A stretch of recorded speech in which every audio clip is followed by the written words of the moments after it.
Hello everyone, कैसे हैं आप सब लोग। तो जैसा कि हमने लास्ट क्लास में जो अपना विराट डैम इंस्पेक्टर का पीवाईक्यू सीरीज स्टार्ट किया था 2019 का पार्ट 1 अपना हो गया था।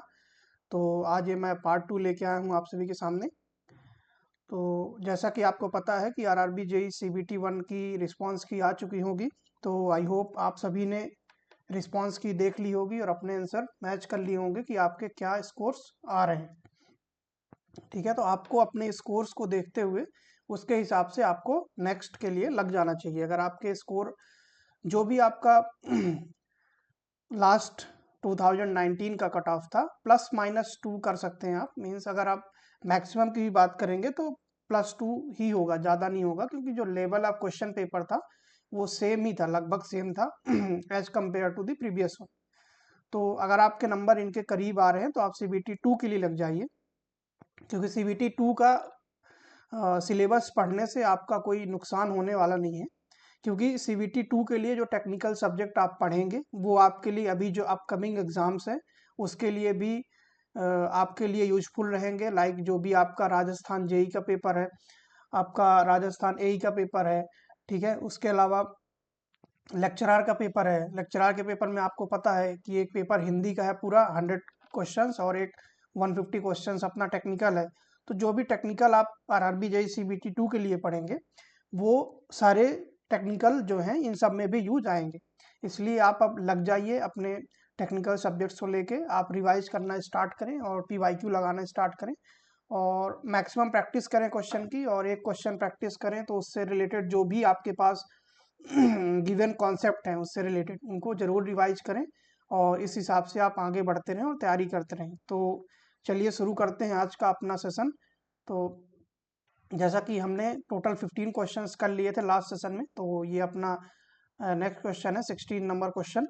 इस क्वेश्चन में क्या बोल रहा है ये, इन दिस क्वेश्चन क्या अपने पास है कि if the specific gravity of an aggregate sample, ठीक है, याद रखना सॉइल सैंपल नहीं, क्या aggregate sample is 2.67 and its bulk density is 1650 kg per metre cube, calculate its percentage of voids. ठीक है, तो यहाँ पे जो ध्यान देने वाली बात है, ध्यान देने वाली बात क्या है कि यहाँ पे सबसे पहले हम देखेंगे कि गिवन क्या क्या है। तो गिवन क्या क्या है, सबसे पहले स्पेसिफिक ग्रेविटी यानी कि जी दिया हुआ है, जी की वैल्यू कितनी है 2.67। उसके अलावा क्या दिया है, बल्क डेंसिटी दी हुई है यानी कि गामा दिया हुआ है, गामा बोलो या गामा बल्क कितना दिया हुआ है 1650 kg पर मीटर क्यूब। अब अगर हम एग्रीगेट की बात करते हैं, जैसे सॉइल की बात करते हैं तो वहां पे क्या होता है सैचुरेटेड होता है, gamma saturated and gamma submerged. ठीक है, सैचुरेटेड का मतलब उसमें पानी भरा हुआ है। But in the case of aggregate हम हमेशा ड्राई एग्रीगेट ही कंसीडर करते हैं, मतलब जो बल्क यानी गिवन कंडीशन में है वो क्या एज्यूम करते हैं, हम मानते हैं कंसीडर कि वो ड्राई ही होगा। एग्रीगेट के अंदर पानी जाना मतलब सॉइल से हम कंपेयर करेंगे तो वो सैचुरेटेड नहीं हो सकता। तो यहाँ पे हम क्या करेंगे, एग्रीगेट को क्या कंसीडर करेंगे, एग्रीगेट को हम कंसीडर क्या करेंगे, ड्राई करेंगे, ठीक है ना, ड्राई एग्रीगेट। ठीक है, तो अपना यह क्या हो जाएगा, gamma D equal to gamma bulk equal to 1650 kg per metre cube. ठीक है, अब यहाँ पे जो एक और चीज ध्यान देने वाली बात है कि यहाँ पे पूछा परसेंटेज ऑफ वाइड्स। ठीक है, क्या पूछा, परसेंटेज ऑफ वाइड्स। कहने का मतलब कि यहाँ पे उसने परसेंटेज ऑफ एयर वाइड्स नहीं पूछा है, ईटा ए उसने नहीं पूछा, क्योंकि परसेंटेज ऑफ एयर वाइड्स क्या होता है, ईटा ए। ईटा ए उसने नहीं पूछा है। ठीक है, उसने क्या पूछा है, परसेंटेज ऑफ वाइड्स। परसेंटेज, किसी भी चीज का परसेंटेज क्या कैसे निकालते हैं, टोटल में से निकालते हैं। तो अगर उसने बोला परसेंटेज ऑफ वाइड्स, मतलब उसने पूछा क्या है, टू फाइंड, उसने पूछा क्या है, उसने पूछा है परसेंटेज ऑफ वाइड, मतलब वॉल्यूम ऑफ वाइड किस में से, टोटल में से परसेंट आता हमेशा, तो टोटल वॉल्यूम इनटू 100। तो आपको पता होगा कि volume of void upon total volume क्या होता है, पोरोसिटी होता है, n equal to volume of void upon total volume, यही पूछा उसने। ठीक है, तो अपने को क्या निकालना है, अपने को निकालना है क्या है, पोरोसिटी। क्या निकालना है, पोरोसिटी। तो अपने को याद रखना है कि हमें निकालना क्या है, यहाँ पे पोरोसिटी निकालना। ठीक है, तो सबसे पहले हम क्या लगाएंगे, अपने पास गामा डी है, जी है, पोरोसिटी का सबको फॉर्मूला पता है, n equal to e upon 1 + e होता है। ठीक है। लेकिन सबसे पहले हमें क्या निकालना पड़ेगा, ई। तो अपने पास गामा डी का फॉर्मूला है, गामा डी इक्वल टू क्या होता है, G gamma W upon 1 plus e. यहाँ से क्या आ जाएगा, गामा डी की वैल्यू कितनी दी हुई है, गामा डी अपने पास कितना है 1650, कितना है 1650 kg पर मीटर क्यूब। जी की वैल्यू कितनी है 2.67। गामा डब्लू किस में लेंगे, केजी पर मीटर क्यूब में। तो केजी पर मीटर क्यूब में क्या हो जाएगा 1000 upon 1 plus E.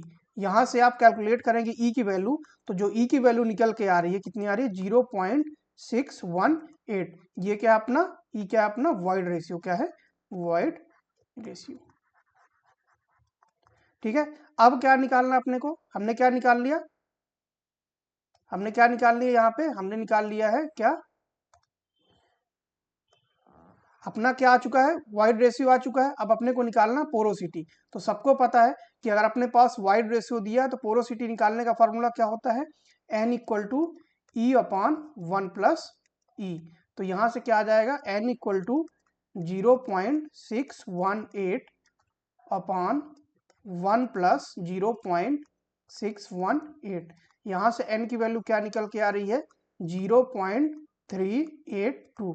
that is porosity is equal to volume of void upon total volume into 100 is equal to 38.2%। ये अपना क्या हो जाएगा आंसर। तो अपना आंसर क्या हो जाएगा 38.2%।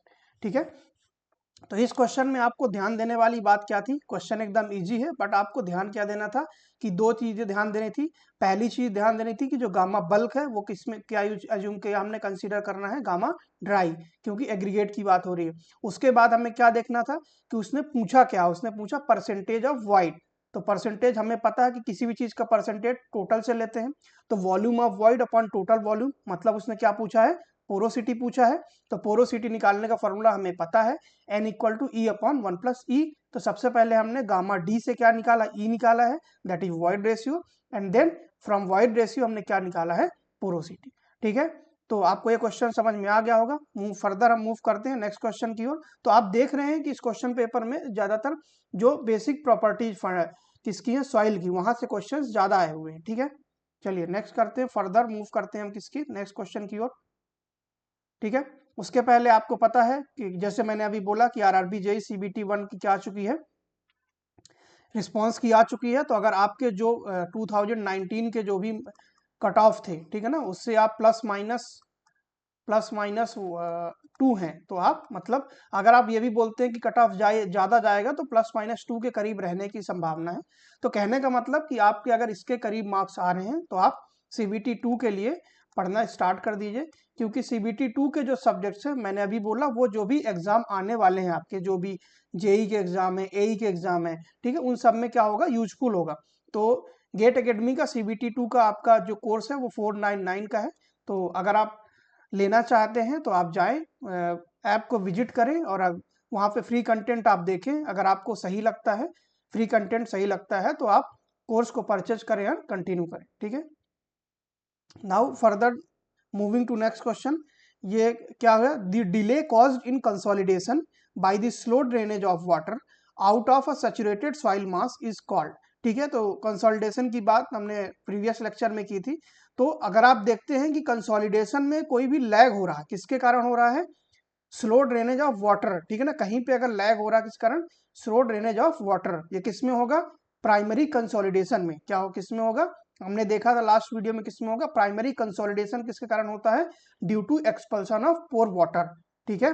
तो अगर कंसोलिडेशन में लेट हो रहा है, डिले हो रहा है, किसके कारण, स्लो ड्रेनेज ऑफ वाटर, तो उसको हम क्या बोलते हैं हाइड्रोडायनेमिक लैग बोलते हैं। क्या बोलते हैं हाइड्रोडायनेमिक लैग। तो इसको हमने पिछले वीडियो में एकदम अच्छे तरीके से देखा था कि प्राइमरी कंसोलिडेशन क्या होगा due to expulsion of pore water, secondary क्या होगा due to readjustment of solid, and compression क्या होता है due to expulsion of pore air. ठीक है। Now moving further, moving next. ठीक है ना, आगे बढ़ते हैं। अगला क्वेश्चन क्या बोल रहा है कि separation of ingredients of concrete is known as. ठीक है। मतलब कि जो अपना कंक्रीट है, कंक्रीट में क्या क्या होगा, अपना सीमेंट हो गया, ठीक है, सीमेंट हो गया, अपना फाइन एग्रीगेट हो गया, ठीक है, उसके अलावा कोर्स एग्रीगेट हो गया, ठीक है। तो इनका अलग होना, सेपरेट होना, उसको हम क्या बोलते हैं, उसको हम बोलते हैं क्या सेग्रीगेशन। क्या बोलते हैं, सेग्रीगेशन। मतलब कि वो चीजें अलग अलग हो गई, मतलब फाइन एग्रीगेट अलग हो गई, कोर्स एग्रीगेट अलग हो गया। मतलब कहने का मतलब कि होता क्या कि अपना कोर्स एग्रीगेट जो अपना सीमेंट सैंड का पेस्ट है, सीमेंट सैंड के पेस्ट से अलग हो जाता है, ठीक है। तो उसको हम क्या बोलते हैं, सेग्रीगेशन। सेग्रीगेट मतलब अलग हो जाना। इस क्वेश्चन में अगर आप ऑप्शन देखेंगे तो डिहाइड्रेशन आपको पता है क्या होता है, ठीक है ना। डिहाइड्रेशन आपको हो जाता है, पानी की कमी हो जाती है। रिपल्सन मतलब रिपल्सिव फोर्स आपको पता है कि रिपल कर रहा, मैग्नेट जैसे रिपल कर रहा, positive negative negative negative. Bifurcation मतलब दो चीजों में क्लासिफाई करना, बाइफरकेट करना, ठीक है। तो इसका आंसर क्या हो जाएगा, सेग्रीगेशन। मतलब separation of ingredient of concrete is known as segregation, ठीक है। आगे बढ़ते हैं। तो आपको गेट एकेडमी की तरफ से हैंडबुक भी है, ई बुक अवेलेबल है किसकी, सिविल इंजीनियरिंग की। तो अगर आप क्वेश्चन प्रैक्टिस करना चाहते हैं प्रीवियस ईयर के, एंड जो कॉन्सेप्ट है, थ्योरी है, फॉर्मूले रिवाइज करना चाहते हैं इन शॉर्ट टाइम पे, तो आप बुक को परचेज कर सकते हैं, ई बुक को देख सकते हैं। कंटेंट अगर आपको कंटेंट अच्छा लग रहा है तो आप बुक परचेज कर सकते हैं, जिसकी प्राइस है ओनली 2 रुपीज़, ठीक है। उसके अलावा आप देखेंगे कि आपको RRB JE and SSC JE का जो सीबीटी 1 प्लस सीबीटी 2 का कोर्स 777 पे दे रहे हैं, ठीक है ना। और आपके पास जो कैंपस रिक्रूटमेंट ट्रेनिंग भी 777 पे अवेलेबल है। ऑल स्टेट एजेई भी 777 पे अवेलेबल है। Smart course and dopamine course 999 पे है। ईएससी का पूरा नॉन टेक जो 10 सब्जेक्ट्स आते हैं वो आपको 777 पे है। एंड आपको अगर गेट के सब्जेक्ट वाइज कोर्स भी चाहिए तो वो भी यहाँ पे अवेलेबल है, ठीक है। अब हम मूव करते हैं किधर की ओर, नेक्स्ट क्वेश्चन की ओर। तो अगला क्वेश्चन क्या है, अगला क्वेश्चन बोलता है the operation of measuring materials for production of concrete as per specified production is known as batching, placing, finishing, compaction, ठीक है। तो यहाँ पे बोल रहा है कि जब हम मटेरियल को मिक्स करने के पहले मेजर करते हैं उनको कि कितना बाई वेट या बाई वॉल्यूम कितना लगेगा, उस प्रोसेस को हम क्या बोलते हैं, उस ऑपरेशन को क्या बोलते हैं, तो उसको हम बोलते हैं बैचिंग। आपने पढ़ा भी होगा, weight batching and volume batching, ठीक है। तो यहाँ पे दूसरा ऑप्शन क्या है, प्लेसिंग। प्लेसिंग का मतलब क्या होता है कि हमने कंक्रीट को मिक्स कर लिया, उसके बाद हम जहां पे भी हमें उसको कॉम्पैक्ट करना वहां पे हमने प्लेस कर दिया। प्लेसिंग के बाद हम क्या करते हैं, कॉम्पैक्शन करते हैं, ठीक है, उसको कॉम्पैक्ट कर दिया, ठीक है। उसके बाद फिनिशिंग करते हैं, लास्ट में जो भी सरफेस फिनिश लाइक प्लास्टरिंग हो गई, ठीक है ना, पॉइंटिंग, उसमें हम क्या करते हैं, सरफेस फिनिशिंग करते हैं। तो जो अपनी पहली प्रोसेस है, ठीक है, मेजर करना, जो भी इंग्रेडिएंट आपके कंक्रीट में लग रहे हैं उनको मेजर करने की प्रोसेस को हम क्या बोलते हैं, बैचिंग बोलते हैं। Batching by weight and batching by volume, ठीक है। नेक्स्ट क्वेश्चन की ओर मूव करते हैं।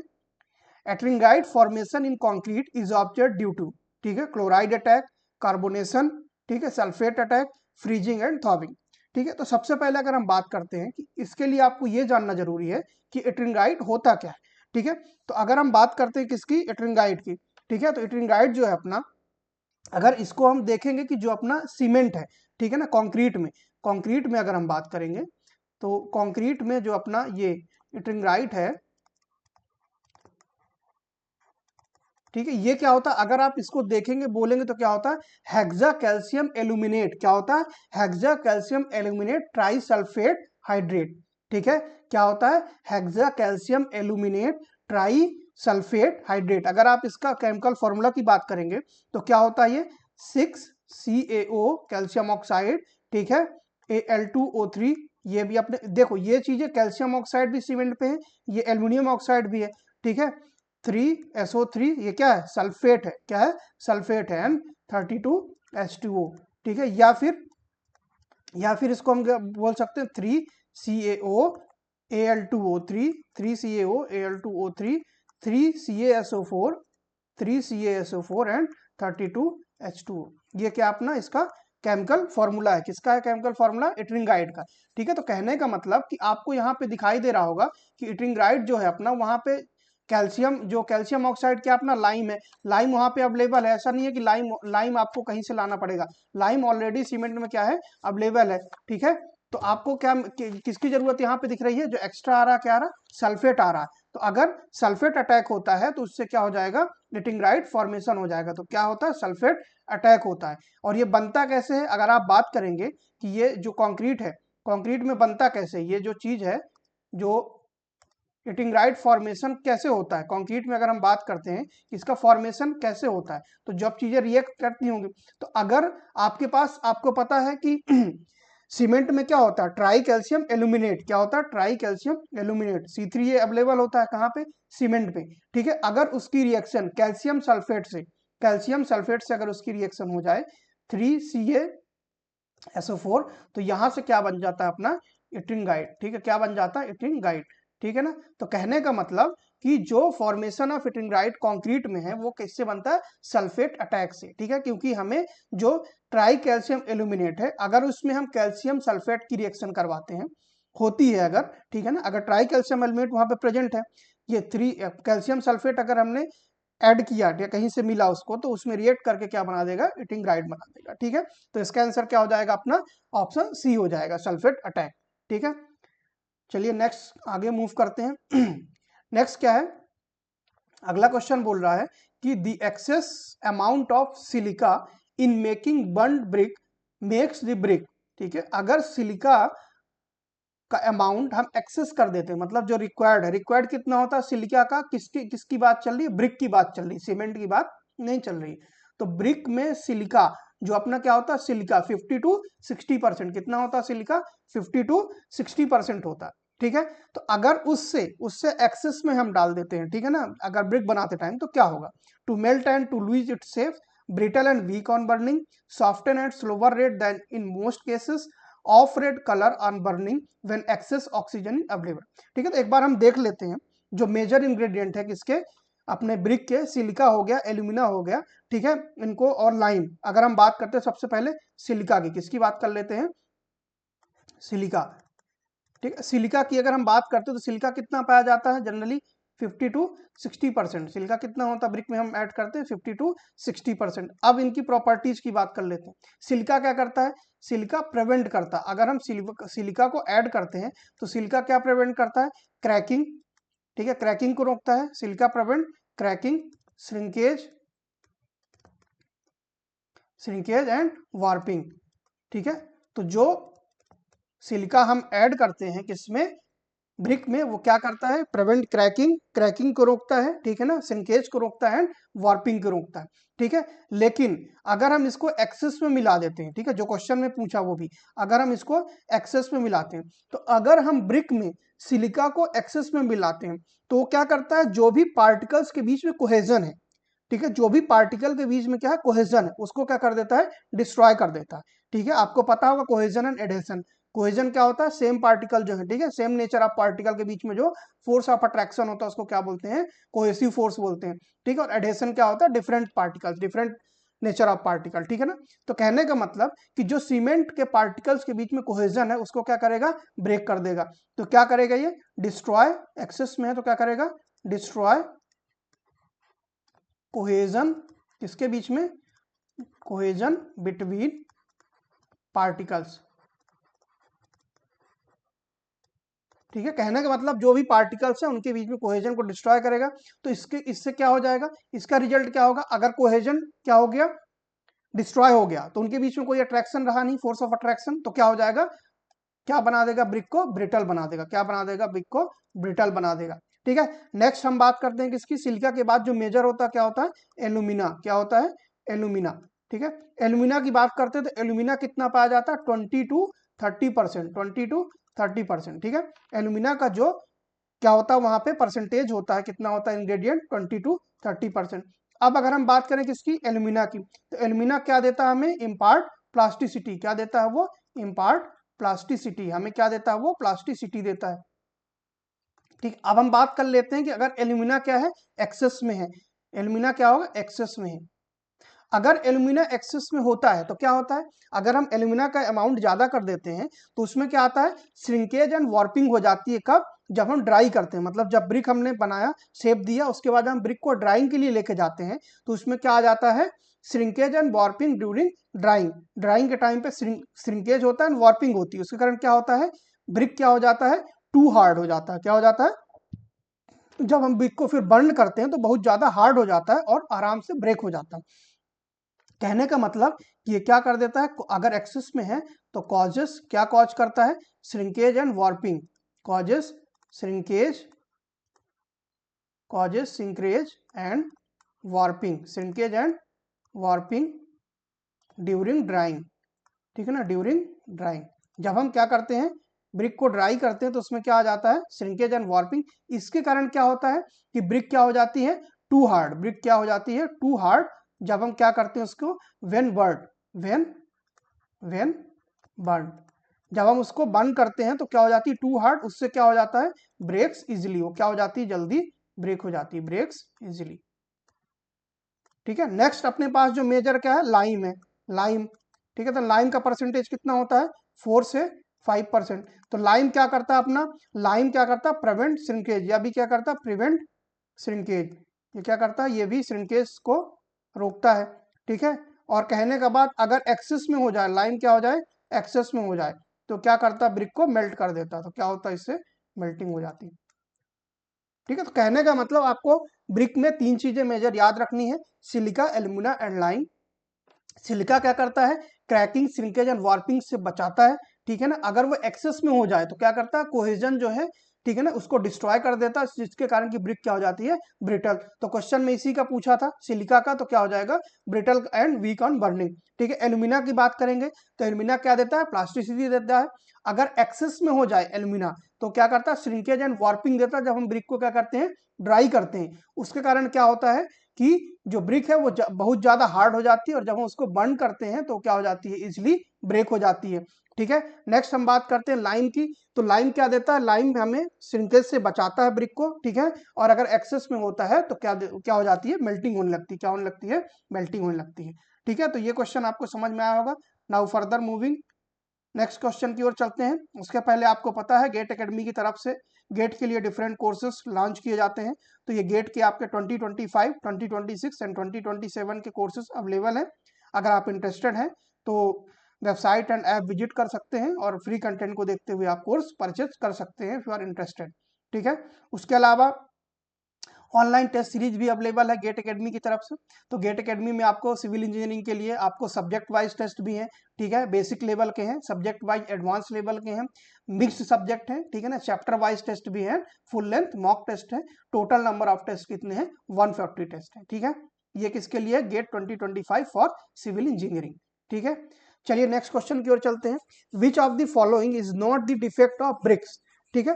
तो ये क्वेश्चन बोल रहा है कि कौन कौन से इसमें से कौन सा ऐसा डिफेक्ट है जो ब्रिक का नहीं है। ब्लोटिंग है, ब्लैक कोर है, एफ्लोरेसेंस है, रटिंग नहीं है। क्यों, अब मैं बात कर लेते हैं इसमें ऑप्शन क्या हो जाएगा इसका आंसर। तो आपको पता रटिंग, बट रटिंग होता क्या है, तो रटिंग किसमें होता है, जो रटिंग डिफेक्ट की हम बात करते हैं, क्या है रटिंग।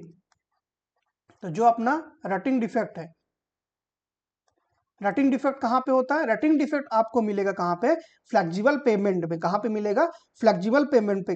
कहाँ पे मिलता है, फ्लेक्सिबल पेमेंट में, जब आपका लोडिंग केवल रिपीटेड लोडिंग वन डायरेक्शन में हो रही हो, ठीक है। तो अगर आप बोलेंगे कि रटिंग डिफेक्ट कहाँ हो, तो is found in flexible pavement due to the repeated loading in one direction, ठीक है ना, कि एक डायरेक्शन में अगर रिपीटेड लोडिंग लग रही तो वहां पे क्या होता है, रटिंग होता है। जैसे आप फ्लेक्सिबल पेमेंट में गए होंगे तो आपको जो जहां से वो चल रहा होता है ना, पहिए जा रहे होते हैं, उनके आपको क्या मिलते हैं, व्हील पाथ में क्या मिलता है, डिप्रेशन मिलता है, ठीक है ना। कई बार आपने देखा होगा कि ये रोड है, तो रोड में जब यहाँ से ये व्हीकल जा रहा है तो व्हील पाथ एक ये हो गया, एक व्हील पाथ ये हो गया, तो यहाँ पे आपको क्या मिलता है, डिप्रेशन मिलता है, उसको क्या बोलते हैं हम, रटिंग बोलते हैं। तो अगर हम रटिंग की बोलेंगे तो कहाँ पे मिलेगा, रटिंग मिलेगा फ्लेक्सिबल पेमेंट में, रटिंग मिलेगा अपने को फ्लेक्सिबल पेमेंट में, ठीक है। और क्यों मिलता है, due to the repeated loading, due to the repeated loading, ठीक है ना। रिपीटेड लोडिंग किस डायरेक्शन में, इन वन डायरेक्शन, किसी वन डायरेक्शन में अगर रिपीटेड लोडिंग लग रही है तो वहां पे क्या होता है, रटिंग होता है, ठीक है ना। इसमें क्या होता है, सरफेस, इसमें हो क्या जाता है, सरफेस डिप्रेशन हो जाता है, surface depression in the wheel path. जो अपना व्हील का पाथ है उसमें क्या होता है, सरफेस डिप्रेशन होता है, ठीक है ना। तो ये क्वेश्चन क्या था मेन आपको, कि कौन सा डिफेक्ट ब्रिक का नहीं है, तो रटिंग इसमें से नहीं है, क्योंकि रटिंग कहाँ पे पाया जाता है, फ्लेक्सिबल पेमेंट में पाया जाता है, ठीक है। और क्यों पाया जाता है? Due to the repeated loading in one direction, ठीक है। किसी एक डायरेक्शन में अगर बार बार रिपीटेड लोडिंग लग रही तो वहां पे कौन सा डिफेक्ट पाया जाएगा? रटिंग पाया जाएगा। उसमें क्या होता है?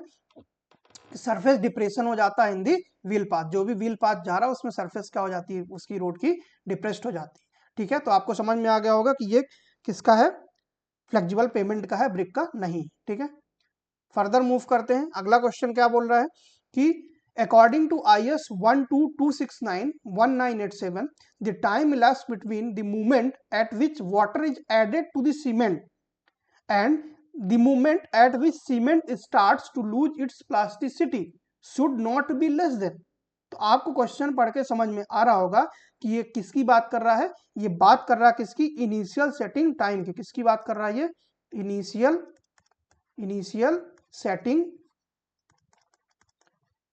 सेटिंग टाइम की बात कर रहा है, ठीक है। इनिशियल सेटिंग टाइम की। तो आपको पता है इनिशियल सेटिंग टाइम कितनी होती है? कम से कम 30 मिनट होना चाहिए। क्या होनी चाहिए? कम से कम 30 मिनट। तो आपको पता होगा कि पिछले वीडियो में मैंने एक टेबल लगाई थी किसकी? IS 122691987 OPC के लिए, ठीक है ना, OPC 53 के लिए।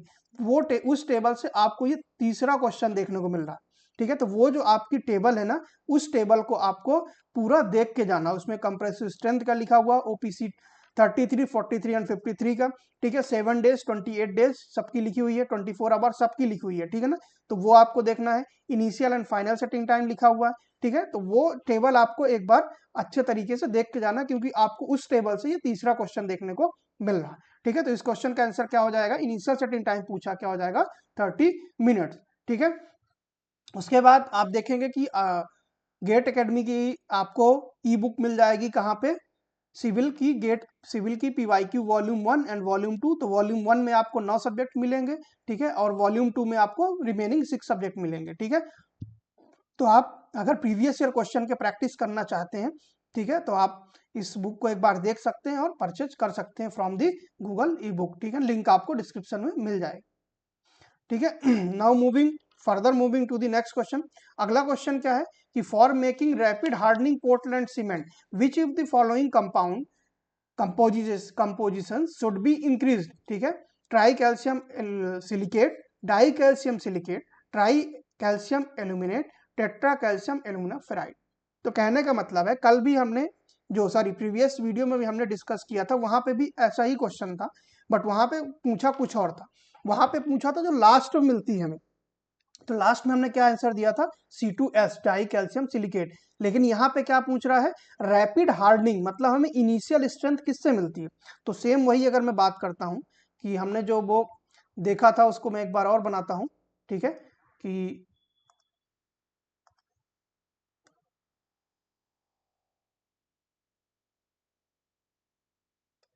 ठीक। तो कहने का मतलब कि यहाँ से अगर हम सीमेंट में पानी मिलाना स्टार्ट करते हैं, 0 टाइम हो गया, ये 24 आवर्स हो गए, ठीक है ना, ये 7 डेज हो गए, ठीक है, ये अपना 14 डेज हो गए, ठीक है, ये अपने हो गए 28 डेज,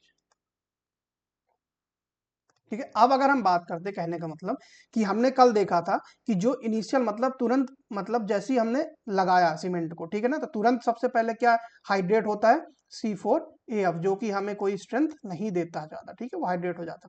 तो सबसे जो इनिशियल जो हमने देखा था 0 से लेके 24 आवर तक, 0 से लेके 24 आवर तक, तो क्या था यहाँ पे?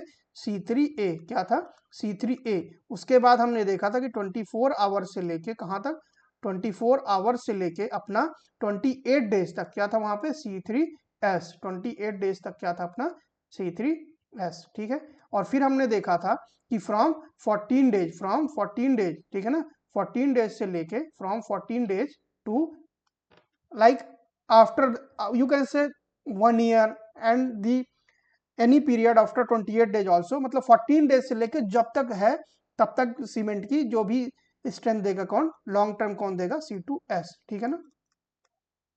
तो यहाँ पे आपको देखने को मिल रहा है कि जो इनिशियल स्ट्रेंथ मतलब इनिशियल हार्डनिंग सीमेंट को कौन देगा, ठीक है ना। तो रैपिड हार्डनिंग अगर हमें करना, मतलब जल्दी हार्ड करना, तो हमें क्या मिलाना पड़ेगा? C3A। क्या मिलाना पड़ेगा? C3A यानी कि ट्राई कैल्शियम एल्यूमिनेट। क्या मिलाना पड़ेगा? Try calcium aluminate. इसको आप एक बार याद दिमाग में रख लें, ये चार्ट छोटा सा अपने दिमाग में रख लें, लाइन डायग्राम, कि अगर आप 0 से 24 करेंगे तो जैसे ही आपने मिला C4AF सबसे पहले जाएगा, हाइड्रेट हो गया।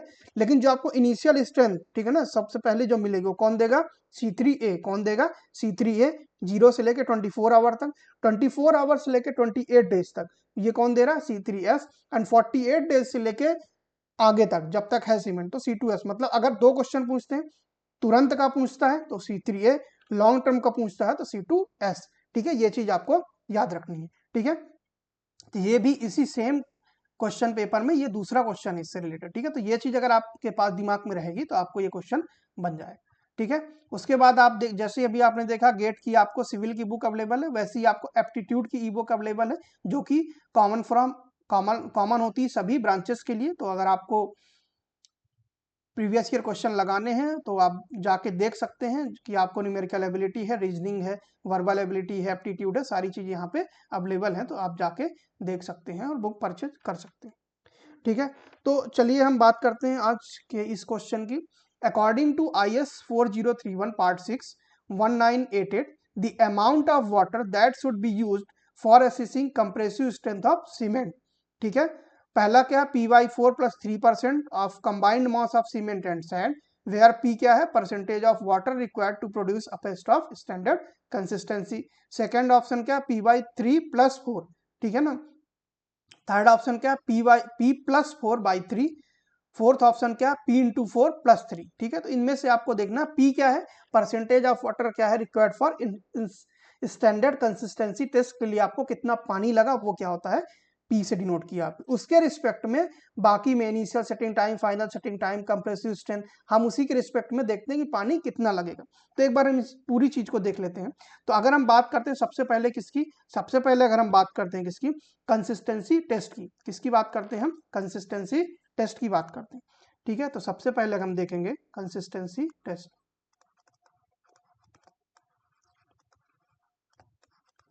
अब कंसिस्टेंसी टेस्ट में क्या क्या चीजें हमें याद रखनी? कंसिस्टेंसी टेस्ट किससे करेंगे हम? स्टैंडर्ड कंसिस्टेंसी किससे करेंगे? विकार्ट्स। ये सारे टेस्ट किससे होते हैं? विकैट से होते हैं, विकैट्स ऑपरेटर्स। चाहे आप बात करें कंसिस्टेंसी या फिर आप बात करें initial and final setting time, ये किससे होते हैं? विकैट्स। ठीक है, तो विकैट्स ऑपरेटर्स में जब हम स्टैंडर्ड कंसिस्टेंसी, ना कि इनिशियल या फाइनल की बात नहीं कर रहा हूं मैं, इसकी बात कर रहा हूं स्टैंडर्ड कंसिस्टेंसी। तो स्टैंडर्ड कंसिस्टेंसी किसको बोलते हैं? कि जब जो विकैट्स ऑपरेटर्स का प्लंजर है, क्या है? विकैट्स ऑपरेटर का प्लंजर है, वो पेनिट्रेट करे 33 to 35 mm टॉप से। ठीक है ना, टॉप से कितना? 33 से 35। अगर बॉटम से बोलोगे तो 5 to 7 mm, क्योंकि टोटल हाइट कितनी होती है? टोटल हाइट होती है 40 mm। ठीक है, तो ये जो अपना विकेट्स है, ये अपनी, अगर ये क्या है 40 mm, टोटल हाइट कितनी हो गई? ये टोटल हाइट हो गई 40 mm। तो स्टैंडर्ड कंसिस्टेंसी कब बोलते हैं? कि जब अपना प्लंजर है वो कहां तक चला गया? ऊपर से कितना चला गया? ऊपर से 30 से 33 to 35 mm फ्रॉम टॉप। ठीक, तो बॉटम में कितना बचेगा? 5 to 7 mm, 5 to 7 mm। ठीक है ना, 5 to 7 mm फ्रॉम बॉटम। तो इसको क्या बोलते हैं हम? स्टैंडर्ड कंसिस्टेंसी बोलते हैं। ठीक है, तो यहाँ पे जब plunger 30 to 35 mm from top या फिर 5 to 7 mm फ्रॉम बॉटम इतना पेनिट्रेट करता है, तो उसको हमने मान लिया P। क्या P? P% ऑफ वाटर हमें लगा, किसमें? स्टैंडर्ड कंसिस्टेंसी में कितना लगा? P% ऑफ वाटर रिक्वायर्ड, किसके लिए? To penetrate the plunger 33 to 35 mm from top और 5 to 7 mm फ्रॉम बेस। ये क्या हो गया? कंसिस्टेंसी। कौन सा हो गया? Standard consistency. क्या हो गया? Standard consistency. अब हम बात करते हैं किसकी? सेटिंग टाइम की। ये तो अपना स्टैंडर्ड कंसिस्टेंसी में हमने निकाल लिया कि कितना क्या लगेगा, स्टैंडर्ड कंसिस्टेंसी में अपना कितना पानी लगता है। ये हमने देख लिया कि वाटर रिक्वायर्ड कितना है, P% of water is required for the standard consistency. इसके बाद हम बात करते हैं सेटिंग टाइम की। किसकी बात करते हैं? सेटिंग टाइम की। तो जो अपना सेटिंग टाइम टेस्ट होता है, जो सेटिंग टाइम दो होते हैं, आपको पता है initial and final setting time होता है। तो जो सेटिंग टाइम में जो वाटर रिक्वायर होता है वो कितना होता है? 85% ऑफ P। 85% of P। तो कहने का मतलब जो वाटर रिक्वायर्ड होगा वो कितना होगा? 0.85 पी 0.85 पी। तो इसको क्या बोलेंगे, 85% of water required to prepare cement paste of standard consistency. 85% किसका, 85% of the water required to prepare the cement of standard consistency. Cement paste standard consistency बनाने में जितना लगा है उसका पानी कितना लगेगा, 85%। ठीक है, नेक्स्ट अगर हम बात करते हैं अपना क्या हो गया, किसकी तरफ जा रहे हैं अभी हम, ये अपना इसमें बस इतना याद रखना है, ये इनिशियल, अभी वाटर की बात हो रही है, जो अपना इनिशियल सेटिंग टाइम टेस्ट है, इनिशियल सेटिंग टाइम टेस्ट में है, हम यहाँ पे बस अंतर इतना याद रखें कि 10 mm स्क्वायर नीडल यूज करते हैं जो प्लंजर की होती है, 10 mm स्क्वायर नीडल यूज करते हैं। ठीक है, और जो अपना फाइनल सेटिंग टाइम है, फाइनल सेटिंग टाइम जो टेस्ट है, फाइनल सेटिंग टाइम टेस्ट है उसमें 5 mm एनुअल रिंग यूज करते हैं, 5 mm एनुअल रिंग हम यूज करते हैं। ठीक है, इसके बाद हम बात करेंगे किसकी, ये हो गए अपने कौन कौन से, स्टैंडर्ड कंसिस्टेंसी, उसके बाद आ गया सेटिंग टाइम, उसके बाद हम बात करेंगे किसकी, स्ट्रेंथ टेस्ट की। किसकी बात कर रहे हैं हम, स्ट्रेंथ की। ठीक है, किसकी बात करेंगे अब हम, स्ट्रेंथ टेस्ट की। ठीक है, तो हम जब हम बात करते हैं किसकी, स्ट्रेंथ की, कम। ठीक है, तो अगर हम बात करते हैं कंप्रेसिव स्ट्रेंथ टेस्ट की, तो कंप्रेसिव स्ट्रेंथ टेस्ट जो होता है अपना, कंप्रेसिव स्ट्रेंथ टेस्ट में जो अमाउंट ऑफ वाटर रिक्वायर्ड होता है वो कितना होता है, P/4 + 3%, P/4 + 3% वाटर क्या होता है, रिक्वायर्ड होता है। ये P आपको क्या है, P% ऑफ वाटर कहाँ पे लगा था, ये क्या लगा था, P% of water required, amount of water required कहाँ पे, फॉर स्टैंडर्ड कंसिस्टेंसी, तो P/4 + 3%। ठीक है, ये कहाँ पे लगेगा, कहाँ पे रिक्वायर्ड होगा, कंप्रेसिव स्ट्रेंथ टेस्ट के लिए। ठीक है, यहाँ पे तो एक बात याद और रखनी कि टेम्परेचर कितना होता है, जो अपना स्टैंडर्ड यहाँ पे लेते हैं 27 ±2 डिग्री सेंटीग्रेड, ये किसके लिए, अपना इनिशियल एंड सॉरी स्ट्रेंथ के लिए, कंप्रेसिव स्ट्रेंथ के लिए। ठीक है, एक और बचता है, हम यहीं पे देख लेते हैं, अगर हम सारे टेस्ट देख ही रहे हैं तो उसको भी देख लेते हैं, जो अपना क्या है, एक और जो बचता हो गया अपना साउंडनेस टेस्ट, वो क्या अपना साउंडनेस टेस्ट। अब आपको पता है कि साउंडनेस क्या होता है, दो तरीके से होता है, soundness due to lime and soundness due to magnesia. ठीक है, साउंडनेस ड्यू टू लाइम होती है and soundness due to magnesia होता है। तो साउंडनेस में पहले अगर हम बात करते हैं जो वाटर रिक्वायर्ड होता है वो क्या होता है, 0.78 पी। वाटर रिक्वायर्ड कितना हो, 0.78 पी। कहने का मतलब कि 78% of water required to prepare cement paste of standard consistency, किसमें, साउंडनेस में। अगर हम बात करते हैं साउंडनेस टेस्ट करते किससे, तो अगर जो अपनी अनसाउंडनेस है, ठीक है ना, अनसाउंडनेस है, किसमें अनसाउंडनेस है, अनसाउंडनेस दो हो सकती है, due to unsoundness due to पहला क्या हो जाएगा, लाइम। अगर अनसाउंडनेस ड्यू टू लाइम है तो हम क्या यूज करते हैं, ली चैटलियर टेस्ट। क्या यूज करते हैं, ली चैटलियर। ठीक है ना, ली चैटलियर टेस्ट यूज करते हैं। अगर अनसाउंडनेस ड्यू टू किसके कारण, magnesia, unsoundness due to magnesia, तो हम क्या यूज करते हैं, ऑटोक्लेव। क्या यूज करते हैं, ऑटोक्लेव टेस्ट। ठीक है ना, और ये क्या है, ये जो ऑटोक्लेव है ये दोनों के लिए हम यूज करते सकते हैं, ये दोनों के लिए, for both, we can use for both. तो इसका आंसर क्या हो जाएगा अपना, किसकी बात चल रही थी, कंप्रेसिव स्ट्रेंथ में कितना, P/4 + 3%, तो इसका आंसर क्या हो जाएगा, ए। ठीक है, तो कहने का मतलब कि अगर हम अमाउंट ऑफ वाटर रिक्वायर्ड की बात करते हैं, सबसे पहले हम बात करेंगे किसकी, स्टैंडर्ड कंसिस्टेंसी की। तो स्टैंडर्ड कंसिस्टेंसी क्या होती है, विकेट सेपरेटर्स का प्लंजर जब टॉप से 33 से लेकर 35 mm तक पेनिट्रेट कर जाए, वो क्या होती है, स्टैंडर्ड कंसिस्टेंसी। तो वहां पे जो अमाउंट ऑफ वाटर रिक्वायर्ड है उसको हमने मान लिया पी। ठीक है ना, तो जब हम क्या करेंगे, इनिशियल या फाइनल सेटिंग टाइम करेंगे, तो वहां पे जो हम वाटर लेंगे कितना होगा, 0.85 ऑफ पी। ठीक है ना, 85% ऑफ पी। तो वहां से हमें initial and final setting time test करेंगे। और जब हम कंप्रेसिव स्ट्रेंथ की बात करते हैं, तो जो कंप्रेसिव स्ट्रेंथ में अमाउंट ऑफ वाटर लेंगे वो कितना लेंगे, P/4 + 3% लेंगे। ठीक है, उसके बाद हम बात करते हैं साउंडनेस टेस्ट की, तो साउंडनेस टेस्ट में कितना लेंगे, 0.78 P, that is 78% of the P. ठीक है, तो ये था, आपको क्वेश्चन समझ में आया होगा। इससे अगर आप पूरा देखेंगे तो यहाँ से आपके 4-5 क्वेश्चन सॉल्व हो सकते हैं, कि अगर मान लो उसने कंप्रेसिव स्ट्रेंथ का पूछा, हो सकता है नेक्स्ट आपसे पूछ ले सेटिंग टाइम का, हो सकता है साउंडनेस का पूछ ले।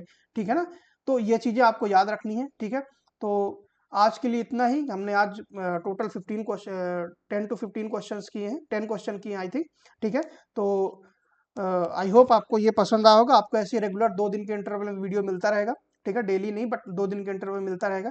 तो आई होप आपको ये वीडियो पसंद आया होगा और आपको कंटेंट सही लगा होगा। आपको कोई भी डाउट है इससे रिलेटेड, ठीक है, या और कोई भी क्वेश्चन है सिविल इंजीनियरिंग से रिलेटेड, या कुछ चाहते हैं आप और कोई भी PYQ स्टार्ट हो, या आप डाउट डिस्कशन करना चाहते हैं, तो आप ये आपका टेलीग्राम लिंक है, ठीक है, ये आपके पास ये है, ठीक है। QR कोड स्कैन करके आप इस टेलीग्राम ग्रुप में ऐड हो सकते हैं, ठीक है, जहाँ पे आप फर्दर डिस्कशन कर सकते हैं और जो भी इंफॉर्मेशन है शेयर कर सकते हैं, एक दूसरे से डिस्कशन कर सकते हैं। और आपको कोई भी चीज़ चाहिए वीडियो में कि ये चीज़ हमें रिक्वायर्ड है, इसके PYQ चाहिए, वो भी आप देख सकते हैं। तो आप इस QR कोड को स्कैन करके ये टेलीग्राम ग्रुप ज्वाइन कर सकते हैं और डिस्कशन का पार्ट बन सकते हैं। So thank you so much, stay tuned, good luck.